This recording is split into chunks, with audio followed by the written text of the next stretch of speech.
to Life After a Divorce show. I am Tracy, the Sacred CEO, and I want to welcome you to an amazing show this evening. Life After Divorce is dedicated to having the discussions concerning marriage, relationships, and divorce. But we are committed to bringing awareness and shedding light on strategies that assist us in restoring our faith, our purpose, our love, and most definitely happiness over heartbreak, happiness after divorce. I have an amazing couple, and I think you're going to really enjoy this conversation. They are relationship and infidelity coaches.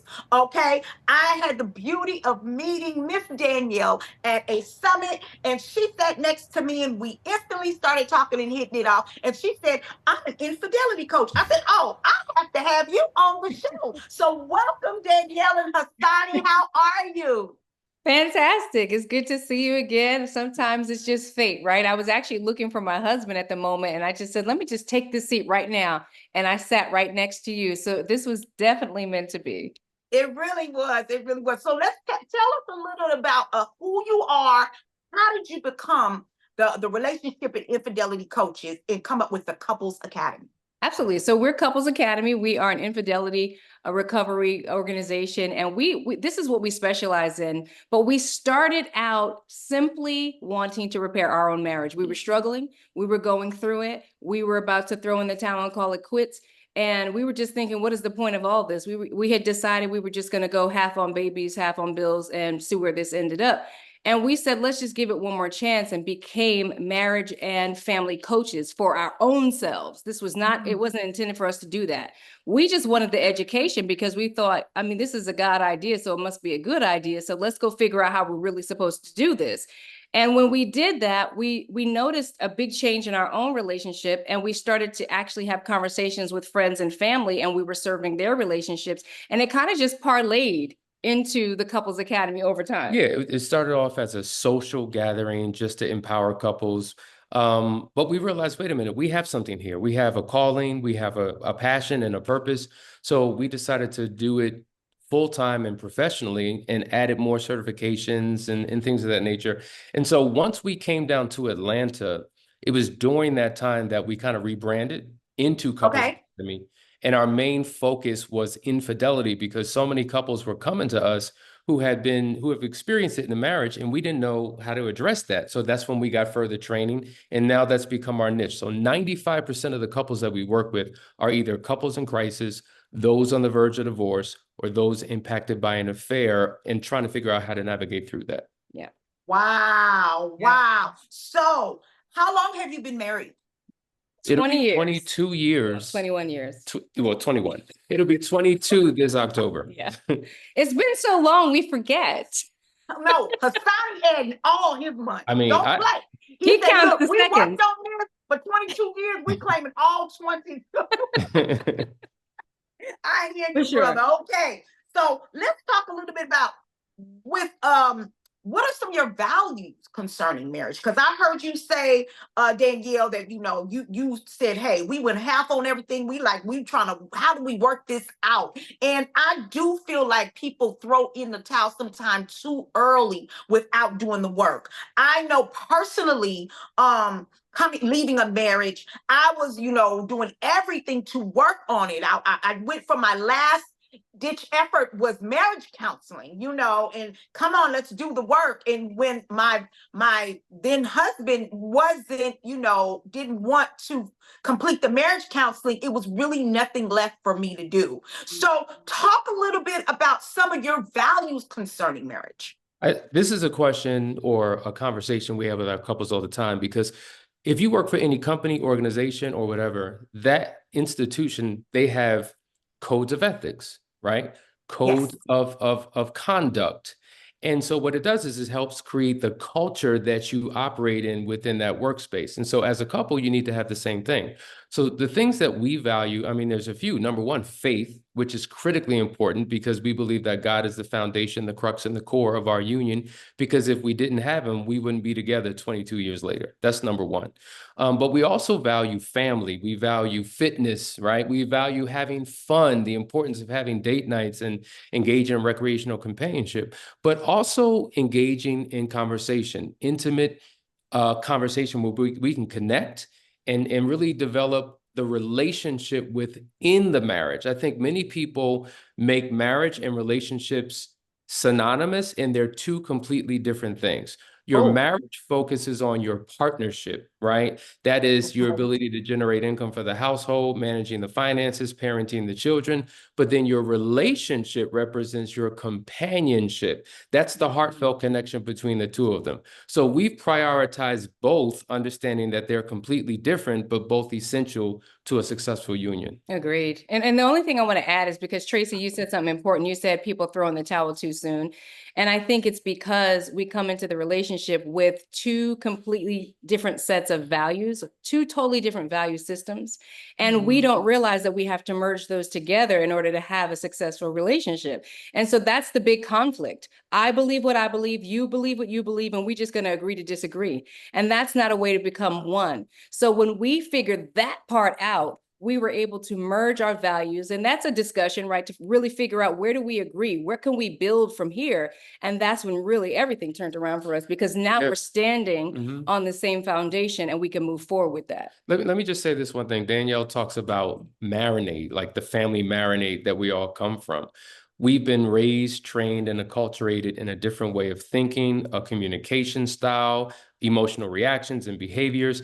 Then you enter into marriage, and then there's a clash of cultures because you're bringing all that you've learned into this new relationship, and it may not work. And so that's why it's important for you to really spend time having conversations to determine what a mutually beneficial union looks like moving forward in this marriage. And you'd be shocked how many people do not do that. They've already walked down the aisle, rings exchanged, all that, got a house and all, and have never actually had a conversation about values. I love wow, all that money spent on the wedding and all of it. Families, investments from everywhere. Like, Hasani, I want to definitely direct this question to you more, but both of you have this question, but I want to direct it now to you. What is the number one reason that men cheat? Because we hear so many theories, we hear so many reasons. Everybody has an opinion, right, about why a man cheats. But let's really get into the psychology of what is that number one reason, even though there could be many, but what have you found in your work that that's a repeat offender? So when I'm forced to answer that question, I'm going to give you a short answer and a long answer that'll make more sense. The short answer is selfishness at the end of the day. And selfishness will manifest in a multitude of different ways, which speaks to, well, what's the number one reason? But the long answer is, I'm working on a book right now entitled Understanding the Why. And it talks about why people cheat. There are three factors. There are personal factors, there are relational factors, and there are social factors. It's never one or the other. It's both and. So there are things within me from my childhood, from previous relationships, character issues, integrity, personal weaknesses and faults and flaws and vices, all of those things that are operating in me that are taking place. But then there are the relational dynamics that can create pressure. And because I don't know how to properly manage that pressure, I may make decisions that don't serve my best interest or my marriage's best interest. But then there are social factors. That could be relationships with people I have outside of my home, like hanging around the wrong type of crowd, or influences at the job, or easy access to travel and people. So it's really a culmination, and it's a perfect storm of all those three factors that creates the pressure that leads to the betrayal. And when the betrayal happens, it's either going to be an emotional betrayal, a sexual betrayal, or a hybrid betrayal. And a hybrid simply means it's a combination of the emotional and the physical, which is the hardest one to kind of recover from and get out of. But yeah, I mean, each one of those factors, I can give you 50 different examples that really identify a root cause of why people do what they do. Wow. Okay. So men, at the end of the day, it is selfishness. Okay. There's a bunch of different buy stories in there somewhere, a bunch of different reasons, but at the end of the day, it's selfishness. All right, Danielle, we spoke a little bit about women cheating, and you brought up the fact that there is more women cheating than talked about. Oh, yeah. So let's get into the number one reason why women cheat.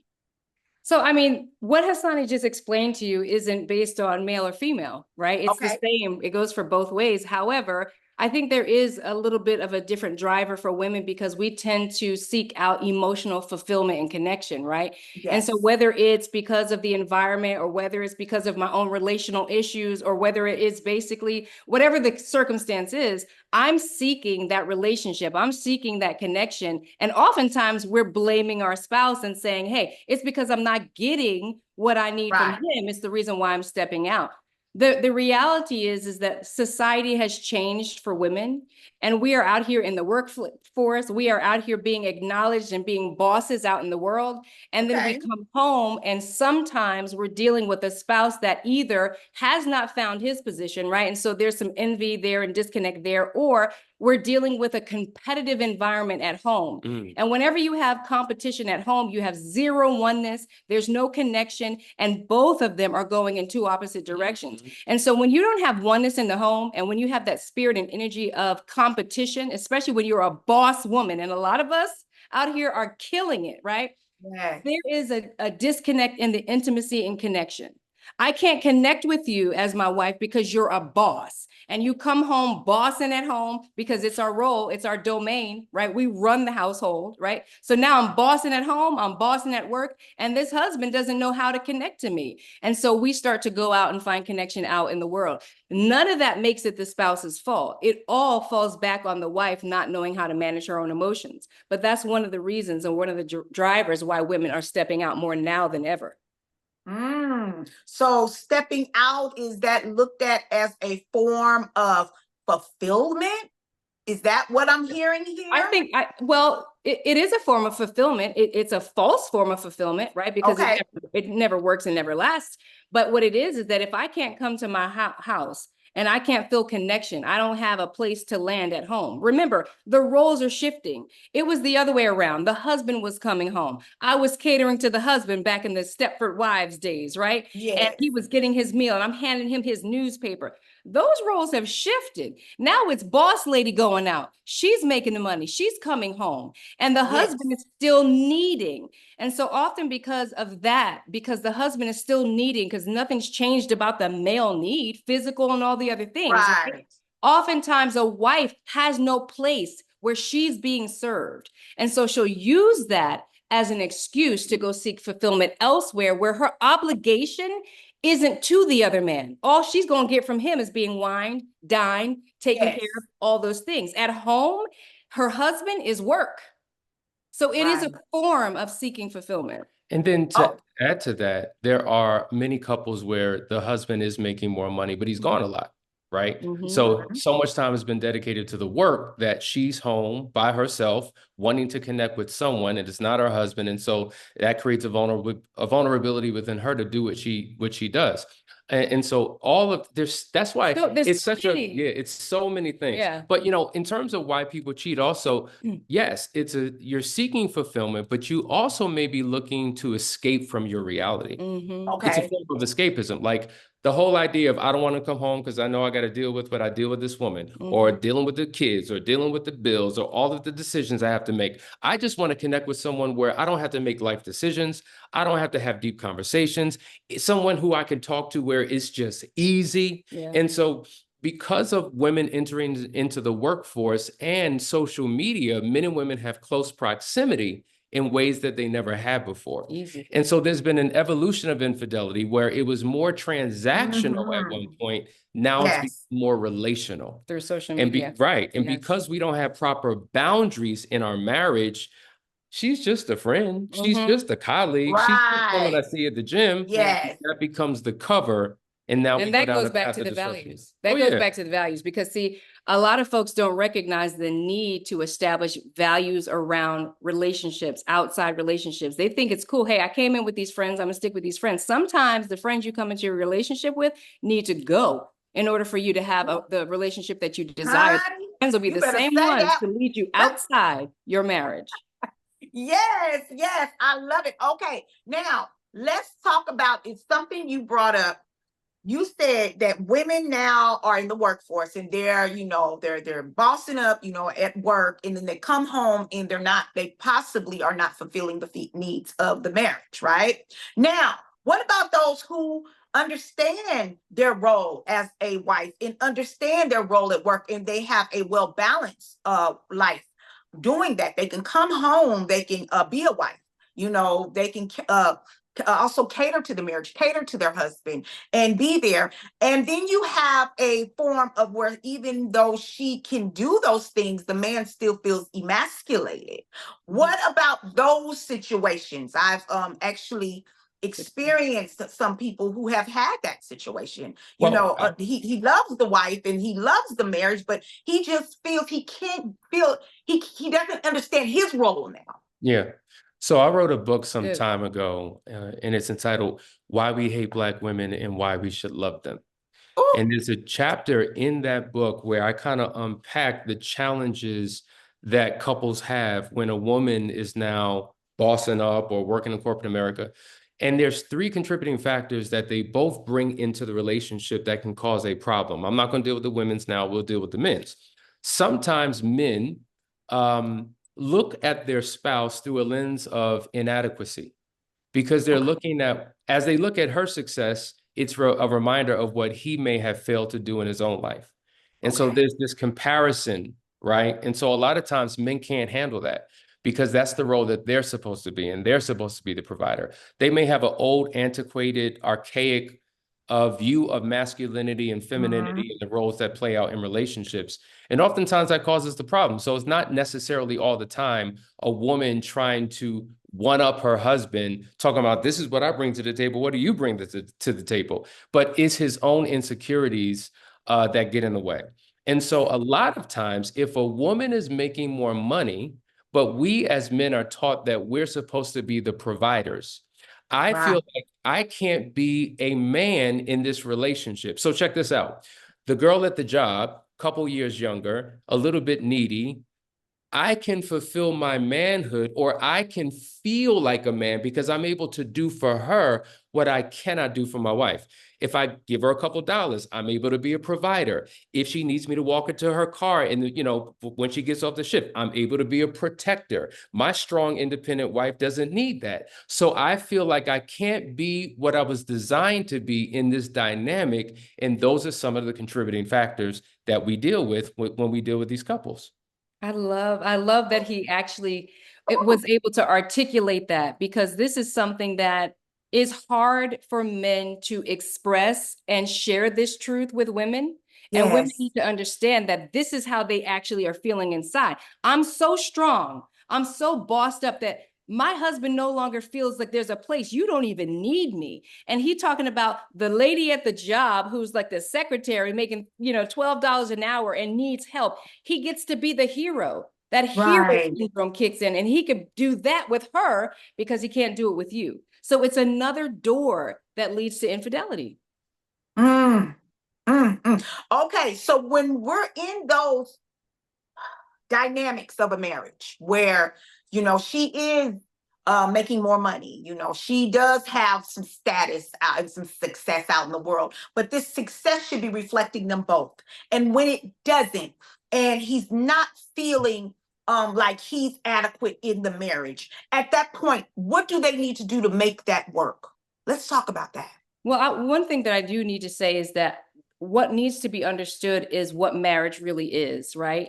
we have taken on a very Americanized perspective of what marriage is. It's very Hollywood. We don't understand that we are a team, and this is supposed to be a union of one. And that oneness really eradicates all of those insecurities in the first place. But if men could understand and actually see what's before their eyes, that God gave them a wife to help them, and helper is not a weak word. If you understood the root word of helper, you would find the word ezer kenegdu, which was mentioned in the Bible, which is marriage is biblical. It was mentioned 21 times. And 3 times it was referencing the wife. The other times it was referencing God as a savior, God as a protector, God as a restorer, God as a healer, God as a helper, God as a savior. So when you understand that God gave you a wife and put her in your life to help you, to maximize you, to quantum level you, to support you, to help you to dominate here on the earth, then there's less of a competition between the sexes. But there's a miss there, and they don't understand. And so the base of it is to understand what marriage is and how to do it properly. God said that man was the head, right? And it's really difficult for a woman to operate as the powerful Ezer Kenegdu she's supposed to when your head doesn't have purpose, doesn't have vision for his own life, right? Because I'm supposed to come and make your vision pop. Remember, That's it. how God Multiply. does one thing is how he does everything. A woman has a womb. He has the seed. So you need to have a vision so you could place it in my womb so I can make it pop. And every woman who's ever been a wife knows how when we come into our husband's life, what we do to turn it all the way around and make everything that's dusty, sparkle, and shine. Can I get an amen? Yes, ma'am. Amen and amen. And so really it's about couples taking a step back and understanding the foundational understanding of marriage and how to do marriage well. That husband really needs to understand, you need to discover what your purpose and your vision is so that your wife can come and partner with you, and you're not both doing this. Because guess what? If you don't have a vision, your wife got one, and she's gonna go out there and make that vision happen. And then the husband's gonna be sitting there feeling like he has no value and no self-worth. And these are conversations that need to happen before I do.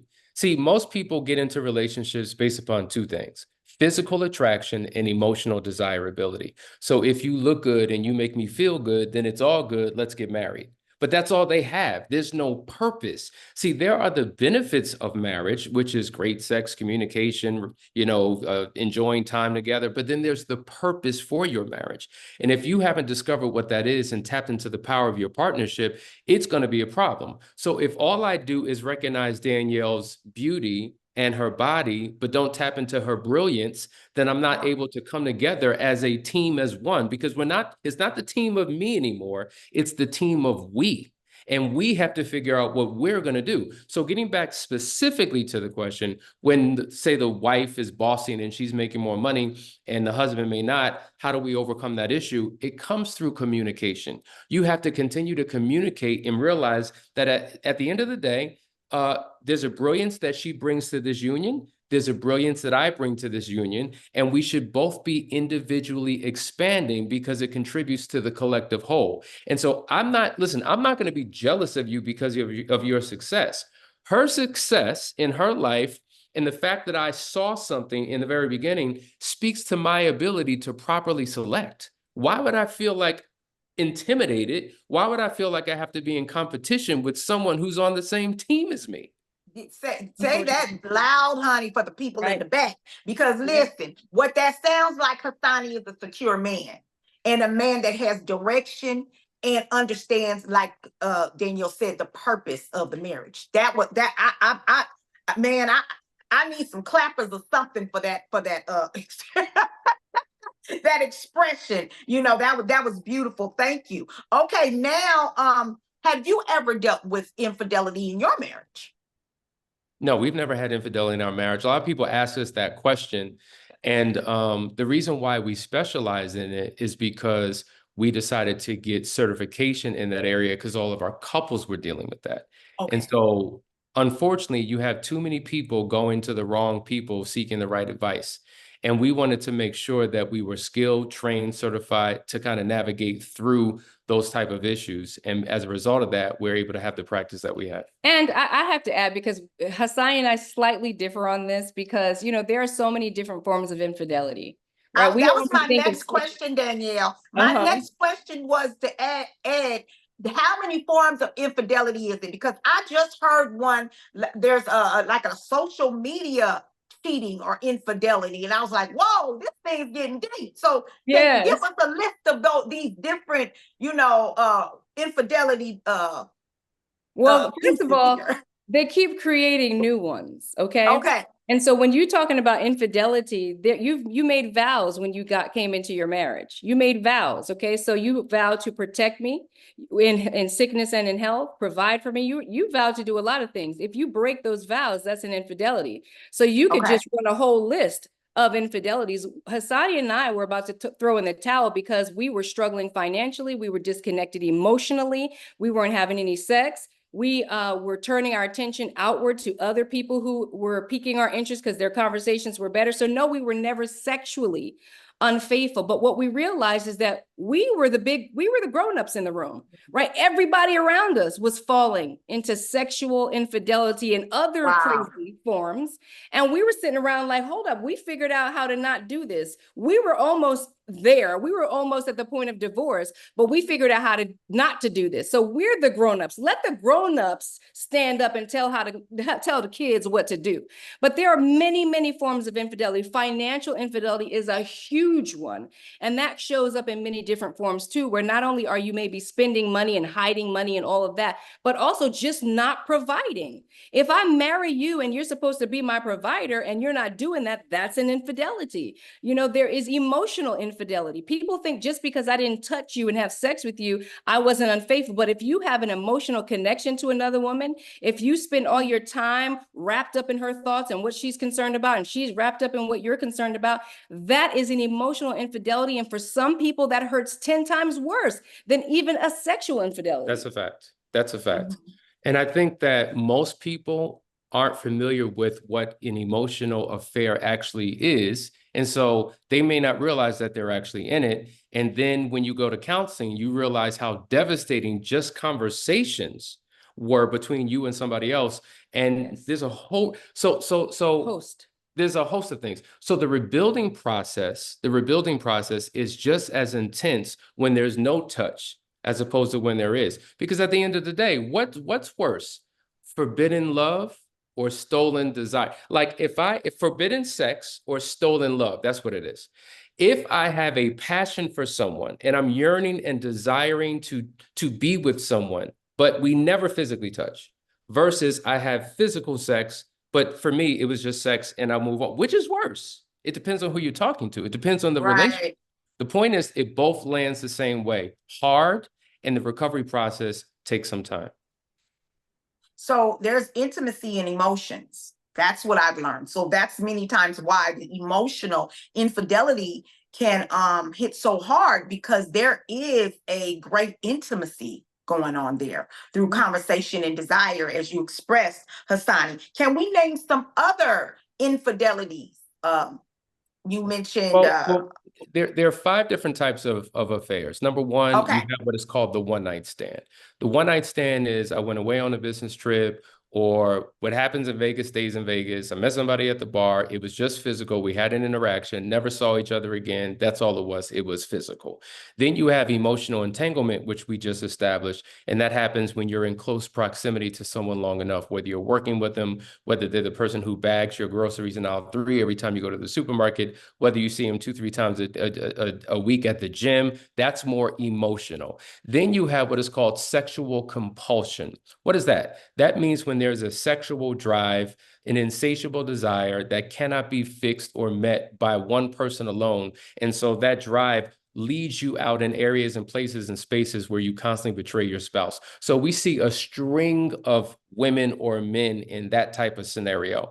And then you have what is called the open-ended relationship, or the marital void. So that means that there are dynamics in this relationship that we once had, and maybe over the course of time, we stopped doing what we did. Now there's a gap, there's a breach, and it's easy for anyone to step on in. And the fifth type is what we will call relationships that you've had in the past that have resurfaced. So someone from high school, a college sweetheart, a past partner, and through social media, or through any means, you reconnect. And what happens is when you begin to remember what you did with that person, you have to understand that your brain has an emotional memory as well. So you begin to conjure up the same emotions that you once had. And what starts online soon begins to go offline, and then it gets out of line because you're now in an affair relationship.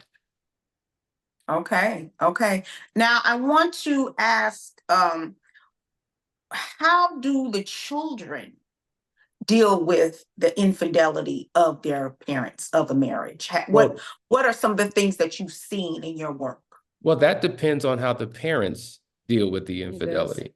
Because Okay. one of the things that we always tell couples is to protect your children from your marriage. Do not, under any circumstances, if you have the ability to, tell your children about what's going on in your marital affairs. That is none of their business, because depending upon their age, their development, they may not be able to deal with it, understand it, comprehend it, or they may now internalize it. Here's a scenario that may happen. A mother cheats on a father and finds out. They're carrying a double pain, because when you cheat on your spouse, you're cheating on your family. So Mhm. they're carrying the pain of being the child, seeing their parents go through what they're going through, but they're also carrying the pain of the betrayed spouse. Maybe they feel like, mom or dad, you should react like this. And they don't have the reaction that they thought that they should have. And so now they're mad at the person who's been cheated on. They're mad at the person or the parent who cheated, but then they're carrying the pain of the person who's been cheated. It's just, we've seen it go horribly wrong when they're introduced to what has happened too soon. Yes. And we have seen how, based upon their age and the way that you roll it out, it's actually helped couples heal and the family heal as well. But now you got to talk about two different types of restoration. There's the restoration that the parents have to have with each other, the partners, husband and wife, but then there has to be a restoration between the parent and the child. Yes. That's a Okay. whole host of things that are completely separate and different that are required. And what happens is most couples go to counseling, but there's no family counseling.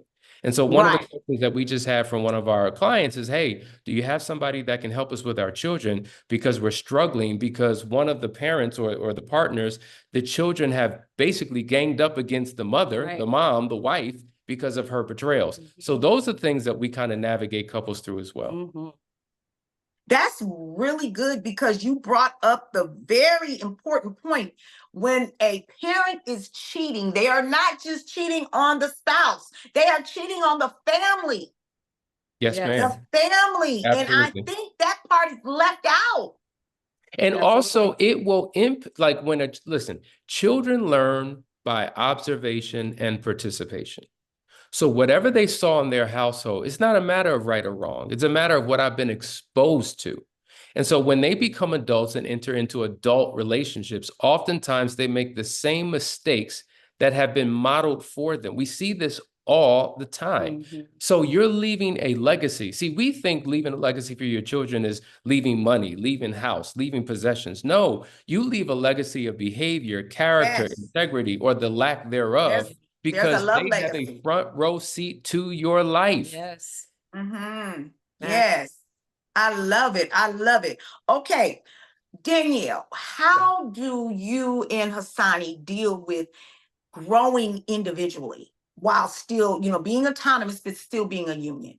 Let's yeah. talk a little bit about that, because I find that often too can lead to infidelity and divorce when people have their became, they've been in this union for a while, but now they've taken on some individual interests. And it doesn't necessarily mean it's another partner, another person, or infidelity. It could be a language. It could be going back to school. It can be, other things. And they have an interest in developing their life individually. How does that impact the marriage? Yeah.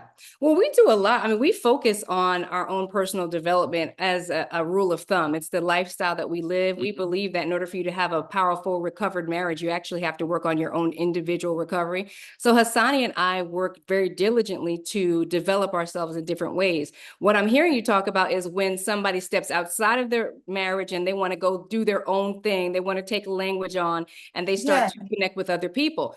And so Hasani and I have boundaries, right? So we we do a lot of learning and connecting together, but we also have friends.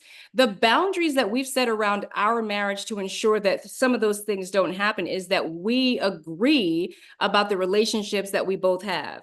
And so there's nobody that's a part of my life, no girlfriend, no cousins, no family member, nobody that is a part of my life that my husband doesn't know about and doesn't agree to. If there's a female that's in Hasani's life, there's no female in his life that doesn't know me, that doesn't respect me, that we don't communicate and commune with on a regular. And so there's no blind spots in our marriage. And I think that's really what makes the big difference. You know, Hasani has full access to my laptop, to my cell phone, and vice versa. There's no place that I go that he doesn't have the right to know where I'm going and when I'm coming back. And I'm saying that because a lot of your audience that's listening, those are not the rules that they abide by or maybe believe in. A lot of people actually believe that my time is mine. I'm grown. You don't have the ability to ask me what I'm doing, when I'm doing, and how I'm spending it, etc. And so they're living a Dutch lifestyle. And really, we have learned how to live in oneness. And so if I'm interested in speaking a language and he wants to too, he can come right along with me. If he doesn't want to, he doesn't have to. But he has a security knowing that I know where my wife is and what she's doing and who she's talking to. There's no odds. I was going to say low. There's no odds that I'm going to be doing anything inappropriate out there in the streets. Yeah. And also, here's the reality to everything she just said, 1000%. And I think a lot of couples don't have these conversations, but it's okay that I have a passion. Mm-hmm. That's different than Danielle's, because now when we come back home, we have something to talk about, something to contribute to a conversation about. Mm-hmm. We have ways to build each other up, and we support each other in our own individuality. But see, the problem steps in when you've placed such a focus on your individual time that is compromising time that should be spent as a couple. So because, for instance, let's just say I don't give her enough time. We don't date, we barely talk, but I'm out doing my thing. Now, what happens is she begins to hate anything that she feels is competing for her time. Correct. So I could be coaching a baseball league, a bunch of kids, because I have a passion for kids. She hates the baseball team. She hates the kids on the team. She hates everything about it because it's competing with time with her. So it's about balance. Yeah. And let me add this point, because this is great to tie into that you really do need to understand your own love language, because I am not a time person per se. He's more of a time person than me. I'm the type of person where I'm very good alone for a very long time. And so those things matter. Like if you are selling your time out to your hobbies and your interests and everything else, but your spouse is a times person and they need you, they're going to feel that pain. To Hasani's point, they're going to hate everything that you're doing. But if I'm an acts of service person, right? And guess what? You came and you took out the garbage and you did a load of laundry and you gave me a kiss and served me a plate of food and then hit the road, I'm good. You've taken care of me. Go do you, boo. So you need to understand the spouse that you're married to, so that you can cater to their specific needs, because I can tell you a whole bunch of scenarios, but that's only going to fit for me. I have to know what a couple's needs are so that I can really further direct them in what they need. That's good. That's good. I love that, because I'm finding that a lot of couples are dealing with that, you know, wanting to have their individuality and not outside of the marriage, but just do some things that they have a passion and an interest for. And that oftentimes becomes a real strain in the marriage. Let's talk a little bit about how do you work through infidelity as a couple? What are some key things or key points that you need to do to heal that relationship? Well, number one, I think most couples try to DIY themselves through recovery. And this is not something that you can do on your own.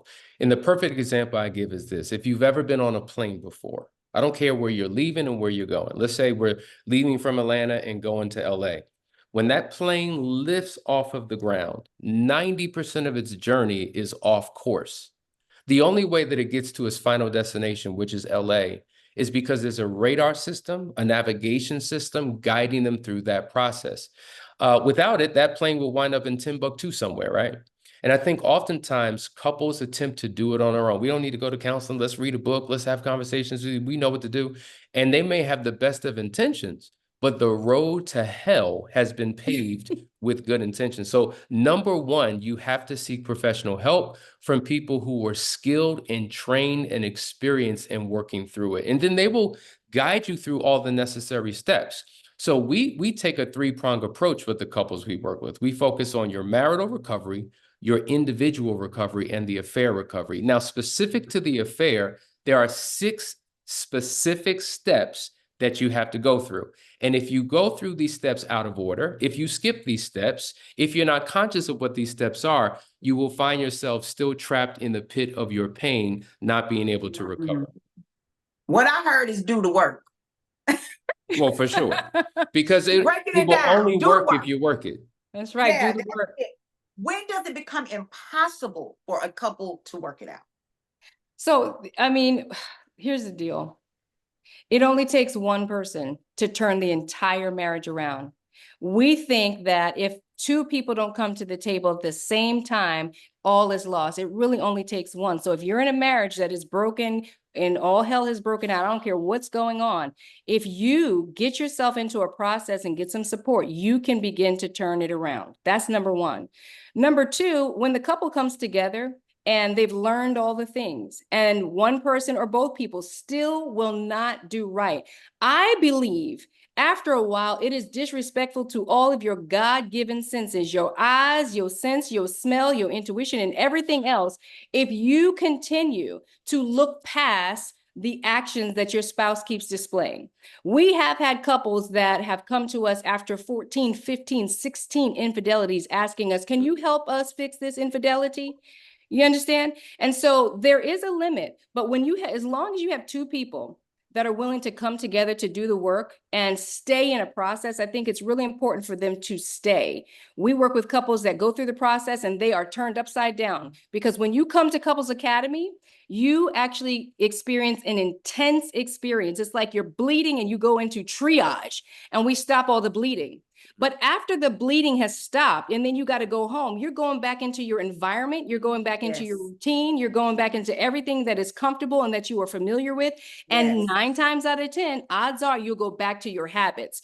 When you stick with the process, those that stick with us, and we don't have, most people don't leave. We have couples and clients that stick with us for years because we have a process for that. You become part of the community. That iron sharpening iron, that positive influence, those people holding you accountable because they've been there and they know what's on the other side and they don't ever want to go back. That's what keeps people going. But if you can't get your spouse to participate, if they continue to fall into those same actions, believe when people show you who you are, who they are, you must believe them. And that's the hard thing, because we can't tell a couple that. I'm never going to sit here in front of a woman and say, it's time for you to go, sis. I'm never going to do that. But I will teach you and lead you to a place where you can make a decision based on all of your God-given senses. That's a good point, because I remember early in our practice, I gave the advice, you need to leave this joker. Bad idea. And then 2 months later, I see him holding hands, walking into a movie theater, and I'm just like scratching my head, like, how did they make it through? And so I think that's so true.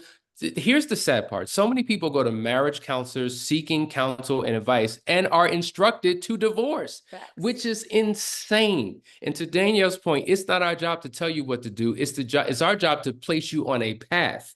And listen, when you're vacillating back and forth, do I stay? Do I go? Let the journey we take you through answer that question for you.